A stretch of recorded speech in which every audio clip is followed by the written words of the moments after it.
Tá, eu coloquei o PowerPoint dessa aula lá no Drive já, se alguém quiser acompanhar por lá. Então, vamos começar de novo aqui. Então, essa aula hoje é sobre dilatação térmica dos sólidos. Então, quando a gente vai aumentar a temperatura do corpo, como eu falei na última aula de calorimetria, vai ter um aumento da agitação e vibração molecular. E esse aumento da agitação e vibração também vai implicar no aumento da distância entre essas partículas.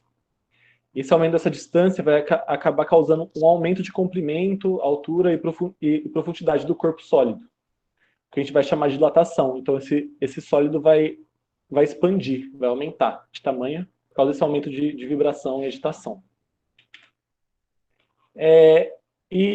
Tipo, foi observado que o comportamento dos diferentes materiais que compõem esse sólido em relação a esse aumento de temperatura. Então, se você pegar uma liga de cobre e aumentar 20 graus Celsius nela, ela vai aumentar o comprimento dela em um determinado número.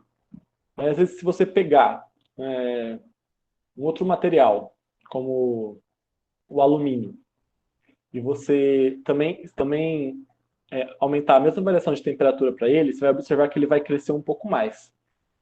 Então, os físicos perceberam que cada material tem um comportamento diferente em relação a esse aumento de temperatura. Então, para conseguir colocar isso de uma fórmula matemática, eles tiveram que criar o que eles chamaram de coeficiente de dilatação. Então, o coeficiente de dilatação é um coeficiente específico de cada material que vai indicar o quanto ele vai dilatar para determinada variação de temperatura, por causa desse comportamento diferente de cada material. Então, como eles descobriram esse coeficiente de dilatação? É simples, eles pegam um material, eles querem descobrir qual é o coeficiente de dilatação do alumínio. Eles pegam um material de alumínio, aumentam a temperatura deles o quanto eles querem, e pegam o comprimento inicial e o comprimento final.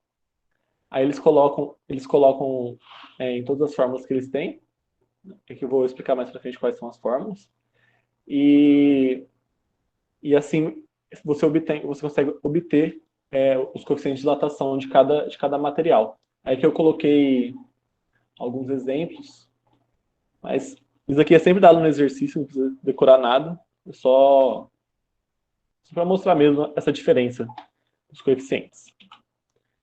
Então, primeiramente, a gente vai falar sobre a dilatação linear, porque na dilatação do sólido sempre a gente vai ser dividido em três partes. Vai ser a dilatação linear, a dilatação superficial e a dilatação volumétrica. Então, por que a gente vai estudar primeiro essa dilatação linear? É quando a gente for pegar um sólido que apenas a medida de comprimento dele vai ser importante na dilatação, porque tipo, você vai pegar uma liga, porque as outras medidas são tão pequenas que a diferença a diferença de comprimento por causa da temperatura não vai importar muito. Então isso aqui é geralmente quando a gente pega algo muito comprido e a gente vai calcular quanto esse comprimento vai variar. Então a fórmula que a gente usa para achar quanto vai variar de comprimento é feito assim. Primeiro, a gente tem um material de temperatura T0 e de comprimento L0. E depois que a gente aumenta essa temperatura para uma temperatura TF, ele vai ter um comprimento LF.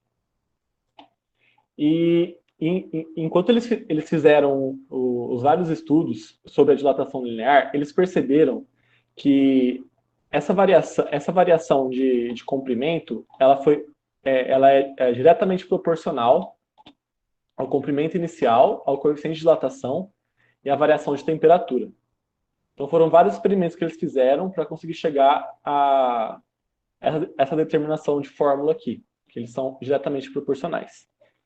Então eles descobriram que a variação de comprimento é igual ao comprimento inicial vezes o coeficiente de dilatação vezes a variação de temperatura. Esse coeficiente de dilatação alfa aqui, ele é o coeficiente de dilatação linear. Então, ele é específico para a dilatação linear. Quando a gente for entrar nos outros tipos de dilatação, eu vou explicar melhor essa diferença. Assim. Aí se você destrinchar melhor a fórmula aqui, separar o LF do delta aqui, você consegue chegar essa razão, que é comprimento inicial, comprimento final é igual ao comprimento inicial vezes 1 mais o coeficiente de dilatação linear vezes a variação de temperatura. Então, se você decorar essa fórmula, esse ΔL igual a L0 vezes alfa vezes ΔT, já é suficiente para fazer a maioria dos exercícios. Assim. Só lembrar que a variação de comprimento é diretamente proporcional ao comprimento inicial, ao coeficiente de dilatação linear e à variação de temperatura. Então, a gente vai fazer aqui um exercício sobre a dilatação linear. Eu vou falar aqui. Um fio metálico tem comprimento de 100 metros, a 0 graus Celsius. Sabendo que esse fio é feito de um material com coeficiente de dilatação linear igual a 17 vezes 10 a menos 6 graus Celsius a menos 1, determine. Eu esqueci de falar também que a unidade do coeficiente de dilatação linear vai ser sempre o inverso do grau Celsius ou do Kelvin, ou também do grau Fahrenheit. Então vai ser sempre grau Celsius a menos 1, mas eu não consegui escrever direito aqui, eu só coloquei dividido por grau Celsius. Então, determine a variação no comprimento do fio quando este é aquecido até 10 graus Celsius e B, o comprimento final do fio na temperatura de 10 graus Celsius. Então, a gente vai lá. A gente tem, pelo que o exercício falou, que o comprimento inicial do fio é de 100 metros. O coeficiente de dilatação linear, que a gente usa a letra grega alfa para indicar ele, é 17 vezes 10 a menos 6 graus Celsius a menos 1. A temperatura inicial é de 0 graus Celsius e a temperatura final é de 10 graus Celsius. Então, ele quer saber a variação de comprimento que esse fio teve quando ele foi de 0 graus Celsius para 10 graus Celsius. Então, a gente pega lá a fórmula que a gente tem da dilatação linear, que é a variação de comprimento igual ao comprimento inicial, vezes o coeficiente de dilatação linear, vezes a variação de temperatura. Então, a gente tem que a variação de comprimento vai ser igual a comprimento inicial vezes vezes a temperatura final menos a temperatura inicial. Então, a gente só muda os valores na fórmula. O comprimento inicial é 100, o coeficiente de dilatação é 17 vezes 10 a menos 6, a temperatura final é 10 e a temperatura inicial é 0. Então, a gente chega que esse fio teve uma variação de comprimento de 17 milímetros. Então, um fio que tinha 100 metros de comprimento, quando você mudou a temperatura dele em uma variação de 10 graus Celsius, você obteve um aumento do comprimento dele de 17 milímetros. A questão B pede para a gente falar qual que é o comprimento final desse fio. Então, a gente sabe que a variação do comprimento é o comprimento final menos o comprimento inicial.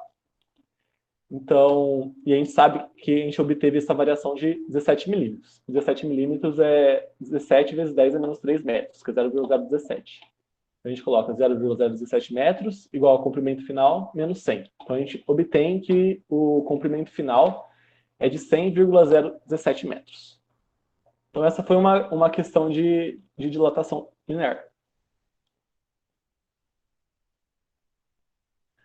Sobre Peraí, deixa eu ler a pergunta que você fez.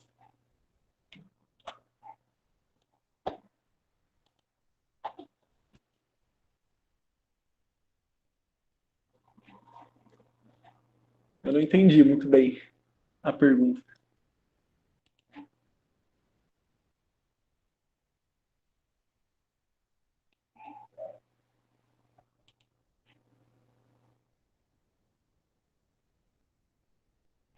Você está falando que 1,7?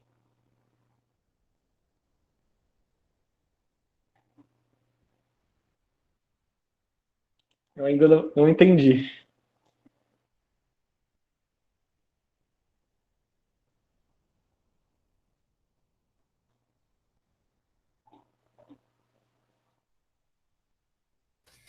Professor, teve um professor que passou notação científica pra gente, que disse que a notação científica tem que passar, não pode passar, tipo, do 9 ou ser menos que 1. Aí, dando esse resultado, ele perguntou se era, tipo, 1,7. Entendi. Tá, se a gente fosse colocar a resposta aqui em notação científica, você está falando. Isso é verdade. É que eu coloquei a minha resposta final em milímetros. Eu nem mudei ali o 17 vezes 10 a menos 3. Mas é isso mesmo. Agora eu entendi. Isso, a dilatação linear tem a ver com o comprimento do objeto que a gente está estudando ali, que era o fio.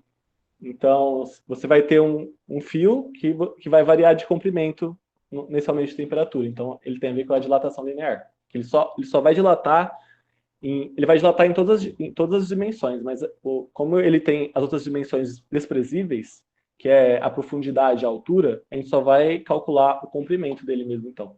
É tipo, quando a gente pega uma placa de metal também, a gente só vai perceber essa dilatação significativa quando, quando aumenta o comprimento e quando aumenta a altura também. Eu vou passar para as próximas partes aqui. Aí, talvez vocês entendam melhor. Agora a gente vai falar sobre a dilatação superficial. Na dilatação superficial, a gente vai perceber que, como eu falei, se você tiver uma placa de metal, como eu desenhei aqui, você vai perceber que essa placa tem duas dimensões que são significativas para o nosso estudo de variação de comprimento e altura. Então, a gente vai ter uma placa com uma temperatura inicial T0, um comprimento A0 e uma altura B0. E nessa variação de temperatura, ela vai chegar numa temperatura final TF, com um comprimento AF e uma altura BF. Então, a gente vai ter que a área inicial dela é o comprimento inicial dela vezes a altura inicial dela. E o comprimento final dela, que eu chamei de SF, vai ser igual ao comprimento final dela vezes a altura final dela. Então, ó, a gente vai considerar agora a dilatação em duas dimensões. Então, primeiro, a gente vai pegar a fórmula para calcular quanto que ele vai variar em comprimento, que é o que eu chamei de A. Depois a gente vai pegar a fórmula para calcular quanto que ele vai variar em altura, que é essa fórmula B aqui que eu coloquei. Só que a gente vai fazer assim, ó. A gente vai isolar aqui o BF e o AF. Então a gente vai pegar o BF e o AF e vai pegar esse SF que eu chamei de área, da área final da placa, que é igual ao comprimento final vezes a altura final. Eu vou trocar pelas outras duas fórmulas que eu coloquei aqui, da dilatação linear. Então a gente vai colocar que a área final vai ser igual ao comprimento inicial vezes 1 mais o coeficiente de dilatação linear vezes a variação de temperatura vezes o comprimento, a altura inicial vezes 1 mais comprimento de dilatação linear vezes ΔT. Então a gente vai ter que a área final vai ser A0 vezes B0 vezes 1 mais alfa ΔT ao quadrado. Aí eu vou continuando fazendo esses cálculos aqui, e eu vou chegar aqui, A0 vezes B0 é a área inicial. Então eu vou trocar o A0 vezes B0 para S0. Então vai ficar a área final é igual à área inicial, vezes 1 mais 2 alfa ΔT, mais alfa ao quadrado, mais ΔT ao quadrado. Só que esse alfa ao quadrado vezes ΔT ao quadrado é uma grandeza desprezível, porque o coeficiente linear é sempre uma grandeza de grau a 10 a menos 6. Então, quando você eleva isso ao quadrado, você está mandando isso para 10 a menos 12. Então, isso vai ser muito desprezível no nosso cálculo de variação da dilatação, de variação de comprimento e variação de altura. Então, quando se foi feita essa fórmula da dilatação superficial, é tão pequeno esse número aqui que ele foi desprezível. Ele foi considerado desprezível. Então ele foi tirado da fórmula porque se ele estiver ali ou não vai variar muito o resultado final. Então a gente vai ter que a área final então vai ser igual à área inicial, vezes 1 mais 2 alfa ΔT. Então vocês perceberam que a gente vai ter nesse cálculo de dilatação linear, um coeficiente de dilatação linear que vai ser multiplicado por 2. Então, o que eles fizeram? Eles mudaram esse 2 alfa e colocaram uma letra chamada beta, e chamaram de coeficiente de dilatação superficial. Mas, tipo, é só o coeficiente de dilatação linear vezes 2. Então, quando você for fazer uma questão, isso é muito importante, que você veja qual tipo de coeficiente que ele te deu na questão. Se ele te deu o coeficiente de dilatação linear, ou se ele te deu o coeficiente de dilatação superficial. Depois a gente vai ver mais para frente, também tem o coeficiente de dilatação volumétrico. Então, você sempre tem que estar atento para ver qual tipo de coeficiente de dilatação ele te deu. E vai ser sempre assim. O alfa é o coeficiente de dilatação linear, que está normal nas fórmulas, na fórmula da dilatação linear. O beta, que é o coeficiente de dilatação superficial, sempre vai ser igual a 2 vezes o coeficiente de dilatação linear. E o gama, que é o coeficiente de dilatação volumétrica, vai ser sempre 3 vezes o coeficiente de dilatação linear. Então aqui a gente vai chegar na fórmula final, conseguir tirar isso aí. Na fórmula final, que vai ser a SF igual a S0 vezes 1 mais delta T, e se eu destrinchar isso aqui, vai ficar a variação da área, é igual à área inicial, vezes o coeficiente de dilatação superficial, vezes a variação de temperatura. Espero que tenha dado para entender, mas a gente vai fazer um exercício aqui agora, e qualquer coisa que vocês tiverem dúvida, vocês me falam. Então, exercício agora.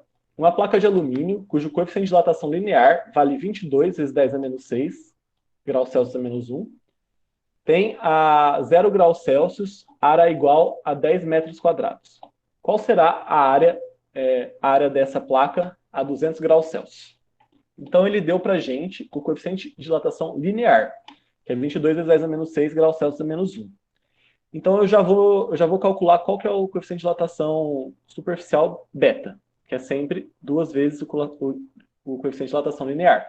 Então, eu vou ter que esse coeficiente de dilatação superficial é 44 vezes 10 a menos 6 graus Celsius a menos 1. A gente tem que a temperatura inicial, então, é 0 graus Celsius, a temperatura final é 200 graus Celsius, e a área inicial é 10 metros quadrados. Então, é só eu colocar na fórmula, que é a variação da área, igual à área inicial, vezes o coeficiente de dilatação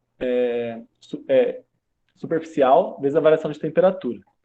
Então, fazendo as contas aqui, eu obtenho que essa variação da área deu 0,088 metros quadrados. Depois, depois a gente vai ter que fazer qual que vai ser o valor da área final a 200 graus Celsius. Então, a mesma coisa de antes. É a variação da área igual à área final menos a área inicial.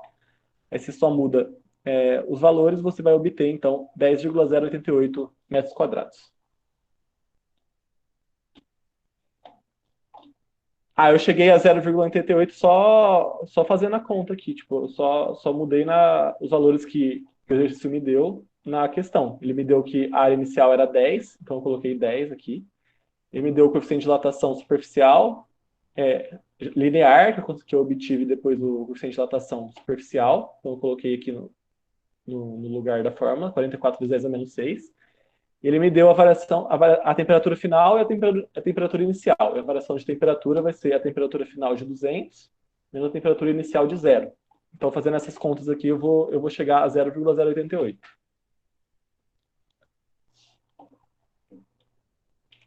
Tá, agora a gente vai passar para dilatação volumétrica. Então, a dilatação volumétrica vai compreender um corpo que vai sofrer uma dilatação tanto na altura, quanto no comprimento e quanto na profundidade. Se você pegar um cubo metálico, vai sofrer essa dilatação. Se você pegar uma obturação que as pessoas colocam no dente, ele também sofre uma dilatação volumétrica. Os líquidos sofrem dilatações volumétricas. Tipo, a gasolina, ela sofre dilatação volumétrica também, por isso que é melhor você colocar a gasolina no carro quando tá de manhã, que tá mais frio, porque você paga pelo volume do líquido. Tá. Agora eu vou falar. Tá, beleza. Então, se a gente fizesse todas aquelas contas que eu tinha feito antes na dilatação superficial, eu vou chegar na mesma coisa que o coeficiente de dilatação volumétrica vai ser igual a 3 vezes o coeficiente de dilatação linear. Se alguém tiver curiosidade de tentar chegar a esse valor depois, é só fazer aquele mesmo processo da dilatação superficial, só que agora utilizando o volume em vez da área. Então a gente vai chegar numa fórmula final, que é sempre a mesma coisa, só que agora a gente vai colocar, a gente colocou primeiro o comprimento na dilatação linear, depois a gente colocou a área na dilatação superficial, e agora a gente vai colocar o volume na dilatação volumétrica. Então a variação de volume é igual ao volume inicial, vezes o coeficiente de dilatação volumétrica, vezes a variação de temperatura. E lembrando que o coeficiente de dilatação volumétrico é 3 vezes o coeficiente de dilatação linear.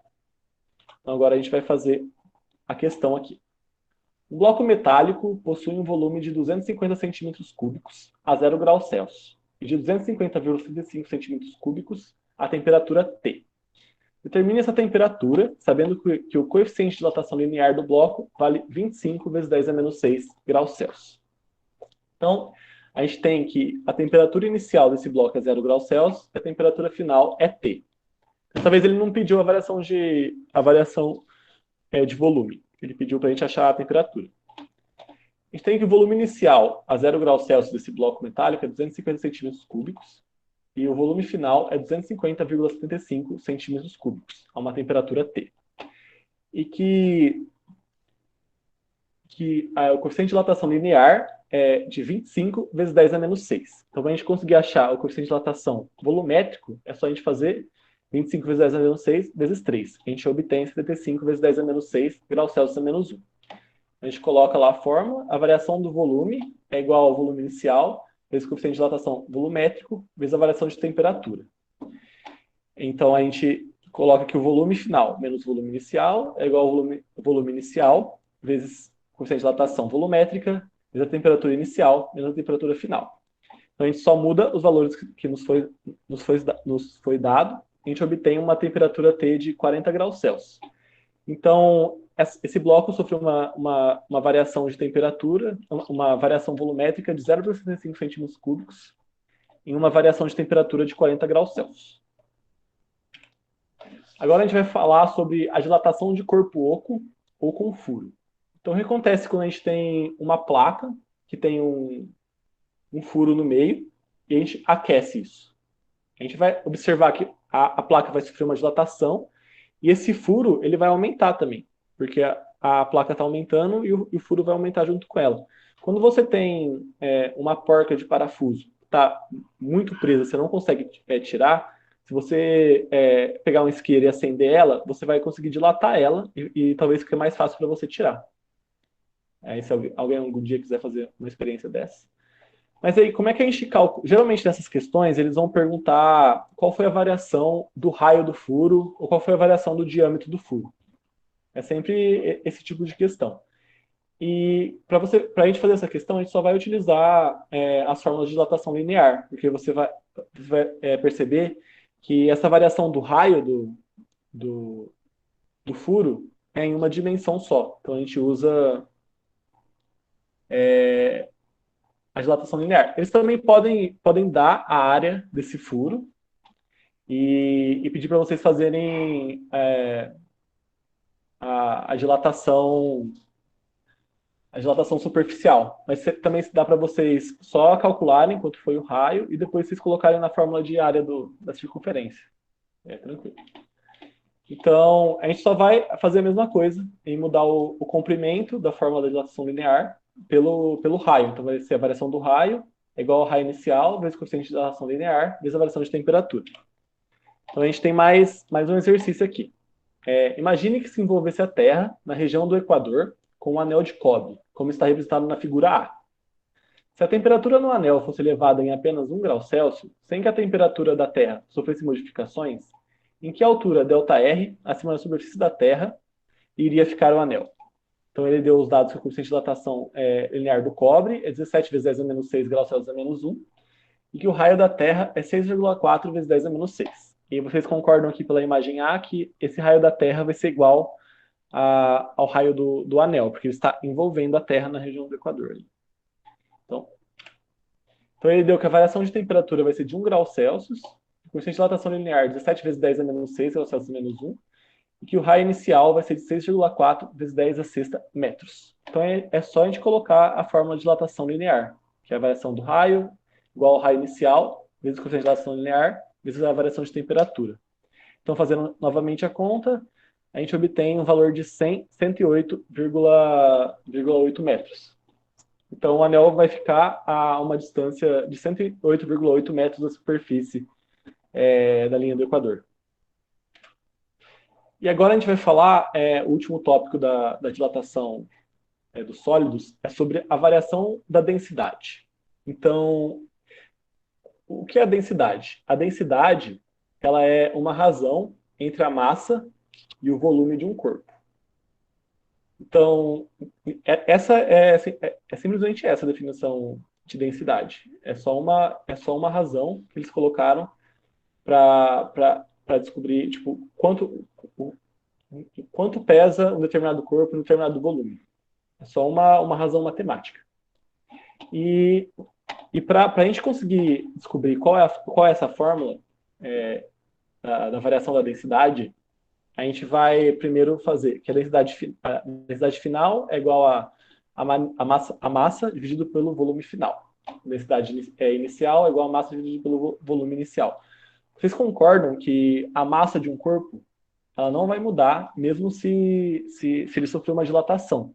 Porque as partículas que estão ali do sólido não vão escapar. Se a gente estivesse falando de um gás sendo dilatado, que houvesse um escape, aí sim poderia ter uma variação de massa. Mas a gente está falando de um sólido que está apenas dilatando, mas não está perdendo nenhuma partícula, não está perdendo nenhuma massa. Então a massa dele vai continuar a mesma.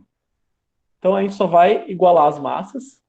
A massa vai ser igual à densidade final vezes o volume final, e a massa é igual à densidade inicial vezes o volume inicial. Então é só a gente igualar as massas que a gente vai obter essa fórmula de variação da densidade, que é a densidade final igual a densidade inicial vezes o volume inicial, dividido pelo volume final.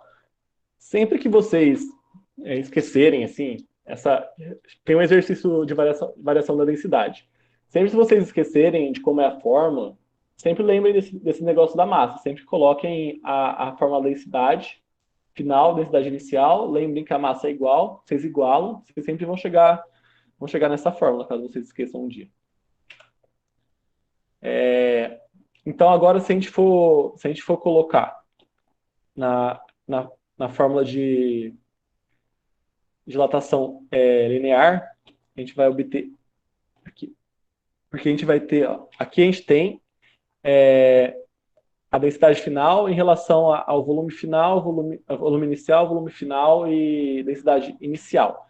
A gente quer obter uma fórmula que tenha a variação de temperatura nela e o coeficiente de dilatação volumétrico, caso esses sejam os dados que eles vão dar para a gente. E em todo caso de variação de densidade, eles vão dar uma temperatura que vai ter ali para a gente conseguir descobrir essa variação de densidade. Então a gente vai pegar lá o volume final igual ao volume inicial, vezes 1, mais o coeficiente de dilatação volumétrica, vezes a variação de temperatura. Então, se a gente olhar aqui atrás, o VF é o que está dividindo o D0 vezes o V0. Então a gente só vai trocar ali embaixo colocar o V0 vezes 1 mais o coeficiente de dilatação volumétrico vezes a variação de temperatura. Aí é que vocês percebem que o V0 que o V0 de cima está sendo dividido pelo V0 de baixo. Então a gente vai cortar ele e vai chegar nessa fórmula final. A densidade final igual a densidade inicial dividido por 1 mais o coeficiente de dilatação volumétrico vezes a variação de temperatura. Então, novamente, quando vocês esquecerem essas fórmulas, é só lembrar que a massa é igual, e igualar a massa e obter a razão da densidade final, a fórmula da densidade final em relação à densidade inicial, volume inicial e volume final. E depois vocês colocam a fórmula da densidade, da variação de densidade, da variação de volume, e só trocam o VF dessa fórmula anterior e vocês conseguem chegar a essa fórmula final. Não sei se consegui ser bem claro nessa parte, mas espero que sim. Tá. Agora o último exercício, então. A massa específica do ferro a 0 graus Celsius vale 7,8 gramas por centímetros cúbicos. Massa específica é a mesma coisa que densidade. São sinônimos. Se o coeficiente de dilatação cúbica do ferro é 12 vezes 10 a menos 6 graus Celsius a menos 1, determine a densidade desse metal a 65 graus Celsius. Então ele deu que a densidade inicial é 7,8 gramas por centímetros cúbicos. A temperatura inicial é 0 graus Celsius e a temperatura final é 65 graus Celsius.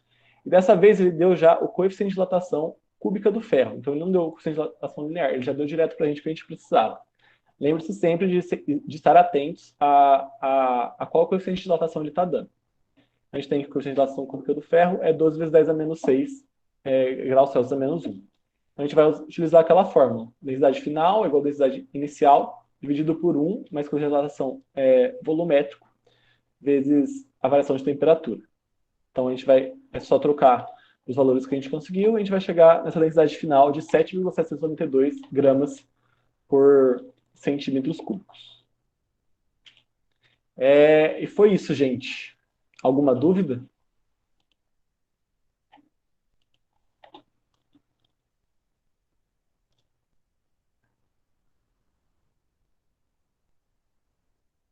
Eu vou colocar. Então, mas essas fórmulas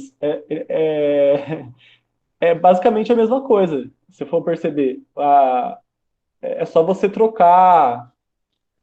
É só você trocar o comprimento na dilatação linear pela área na dilatação superficial e pelo volume na dilatação volumétrica. E na densidade é só você lembrar que a massa vai ser igual, você consegue chegar na fórmula. E no furo é só você lembrar que também vai ser uma dilatação linear do raio. Então é basicamente sempre a mesma fórmula. E também lembrar que os coeficientes de dilatação vão mudar para cada tipo de dilatação. Quando vocês forem fazendo os exercícios, vocês vão perceber. Então, a maioria dos exercícios que caem são só aplicar a fórmula mesmo. Tem alguns mais complexos, mas geralmente só vai cair se de aplicar a fórmula mesmo. Não vai sair muito desse estilo, não. Eu vou tentar ver se eu acho alguns mais complexos para vocês verem se vocês conseguem fazer, mas não é muito difícil essa parte de dilatação linear se você entender como é que utiliza a fórmula, entender como elas são. Aí eu vou mandar aqui de novo o formulário.